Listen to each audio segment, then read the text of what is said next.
Now boys, as you guys know, there's a brand new Battle Royale program, and if you are wondering a little bit about what all I have done this year, I have gone 12-0. Today we're going to be talking about something that might seem a little bit simple, but we're actually going to be talking about how to win more Battle Royale games and how to go 12-0 in MLB The Show 21.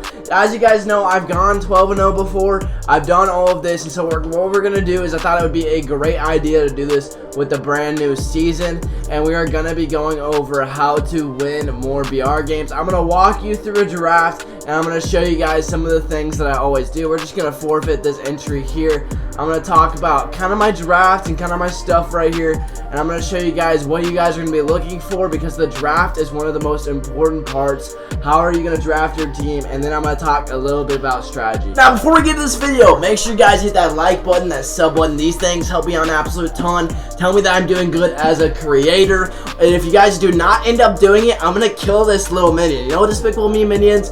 No one is safe around here. I'm going to throw them against a wall, and I'm going to absolutely abuse the heck out of this minion if you don't subscribe. So hit that sub button. Let's get right into the video. So whenever you're starting a BR draft, the number one thing that you guys are always going to want to do is one thing that I always pick, again, to start this off, not an absolutely amazing draft. We're going to be looking at some of these guys. We got Don Mattingly, we got the brand new Trevor Story. And out of all of these guys, I'm actually going to pick Trevor Story, not only because he's brand new, but because I feel like shortstop is a position that you can kind of just need one of these guys. Now, off of this bat, the guy I'm going to pick very first is going to be Brandon Nitzler. I know he has a sinker, and I've faced this guy a lot. He's actually not that bad, but Jake Bowers, he doesn't really look that good. Out of all of these guys, best pick you're going to want to do is Brandon Kinsler. The big thing here, guys, with pitching is you want to draft guys with an amazing pitch mix, so guys with sinkers, guys with cutters. You don't want to draft guys that have four-seamers and kind of just pitches that are pretty basic that you can face. You want to have guys with some of the better deliveries, and if they can throw under the speed limit or above the speed limit, that's what you want to go for. Out of all of these guys, I'm going to look at here, and I'm looking at that left field spot because that looks like the best option here. We're going to kind of check out some of the pitchers, look at their pitches, but Jose is going to be our guy here because he has big pop for his righties. Out of these guys, this is going to be an absolute no-brainer. It's Gary Sanchez. The reason that Gary Sanchez is going to be a no-brainer is the fact that he is a catcher with absolute pop. That is very, very rare. Out of these guys, again, I'm seeing these dudes, and a guy with huge pop and a guy I've got paralleled pretty well as playing up, is Josh Donaldson. So that's going to be a really good pick for me here.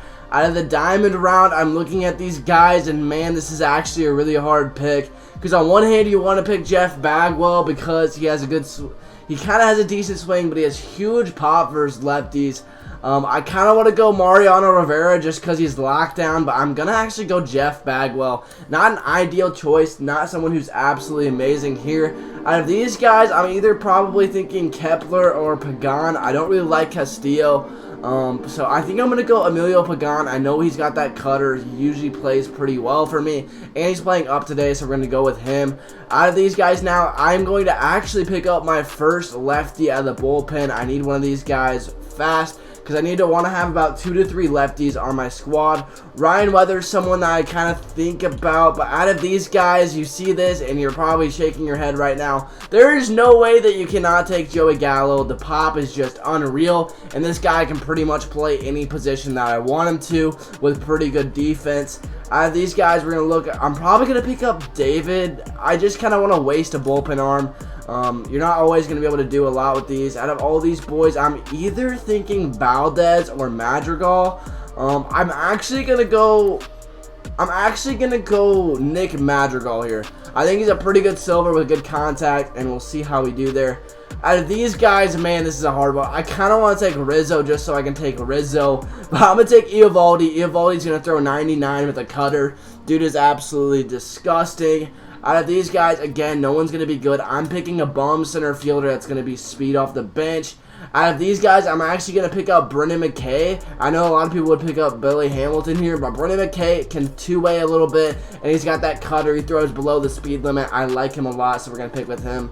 I pitched with him a good amount. Harmon Killebrew, all these guys, this isn't really anybody amazing. However, the guy that I'm probably going to pick up here is going to be Michael Franco, just because I know he has a pretty solid swing, so he'll probably be a bench bat. Out of these guys, this is a pretty easy pick for me, but the reason I'm picking Ian Happ is because he has 90 pop towards righties, and he also is playing up 7. I have him parallel 2. This guy's really, really good. The only thing that bites him is kind of the just kind of how he is in center field. He's not the greatest fielder out there. We're going to pick Mad Bum here because Mad Bum is going to rake. Mad Bum's going to pitch well. I like lefty starters, and we're going to pick up you. Eugenio is a no-brainer out of these guys for the simple fact that Eugenio Suarez absolutely tears up baseballs. I know he's playing down 13, but I think he's better than a lot of these guys. Corey Dickerson's someone that's making me think about it a little bit, but I'm actually going to go with Eugenio, no doubt. Next guy I'm going to pick is, I'm going to pick up Alvarado. Alvarado is a lefty who throws absolute cheddar. Out of these guys, I'm probably going to pick up Porcello. Porcello's got a sinker. We're going to see how that one goes. We need to start drafting pitching a little bit more because I'm pretty set with our lineup as far as it goes. I'm probably going to pick up this Kendall guy since he's sinker cutter. This guy's pretty good. He's probably going to be my ace, honestly. That dude's really good. Herman Marquez is someone that's kind of sneaky decent. Yimi Garcia, I don't like him because of the pitch mix. We're going to go Herman right here to fill up our starters. Now we're just kind of looking for guys that are kind of sleepers. Ryan Braun is going to be a guy that I'm going to bring off the bench versus lefties. And now we're kind of just looking for guys with tools. Out of all of these guys, Lewis has a little bit of speed, so maybe he'll pinch run. We'll pick you up here. And out of these guys, for bullpen guys, probably Gallegos because he's playing up. But I don't like Gallegos, so we're going Herrera. And we're going to pick a bullpen guy here. Now, again, guys, this is kind of the way I'm just walking through a draft right here. We're going to have Pagan here. Look at our bullpen. Our bullpen's absolutely great. Again, do not forget to take your guys that are going to start out here. So we're going to put our center fielder in. As you can see, I don't really have a left fielder that's absolutely going to be great. But what I'm going to do here is I'm actually going to look for some of these guys that can play left field or right field on my bench and on my team. The reason that I'm going through the extent that I am for this video is that drafting BR teams is simply the most important part of the whole thing. It is very important how good your team is. Drafting is the most important part of BR runs, and what I want to do here, and I want to start the series a little bit, I kind of want to Inside the Mind of Might Be video, so I guess this is going to be the first episode of Inside the Mind, but I want you guys to just kind of know what's going on through my head whenever I'm drafting teams, and this is going to be how I go flawless. This is going to be some of the ways and strategies that I'm going to do it. As far as the gameplay and the games go, some of the best things that you guys can do is I'm going to give you guys 3 pieces of advice. The number one thing that I'm going to tell you guys is whenever you are facing a pitcher for the first time, early in the game or late in the game, don't necessarily be super hungry on the first couple pitches. Wait a little bit, see how it is. Take a couple pitches if you have to. You're going to be able to be fine if you're in an 0-1 or 1-1 hole. And the reason why I like doing this is because you're going to be able to see pitches. You're going to be able to understand what that guy is throwing. It's going to make you more capable. Whenever you haven't seen a guy, no matter who the guy is, you want to see him a little bit before you start taking hacks at him, especially in big situations.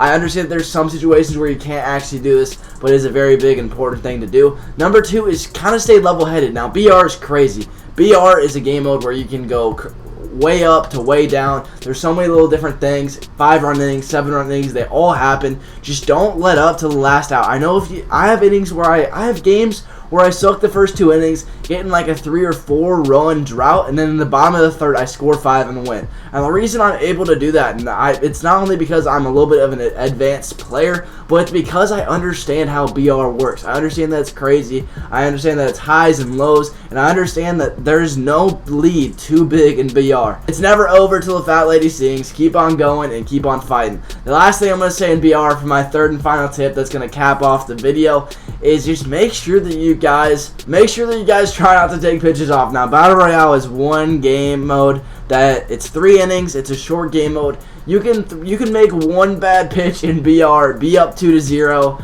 and it's gonna be a tie ball game just like that. So the big thing is just make sure that you guys are staying focused, especially towards the end of the game, because it could cost you big. If this video ended up helping you guys out, make sure you drop a like and a sub. I know it's a new series. I know we're starting a lot of new series on the channel, but I hope you guys enjoyed this. Let me know in the comment section below if you think I missed anything, and I'll catch you guys in the next one.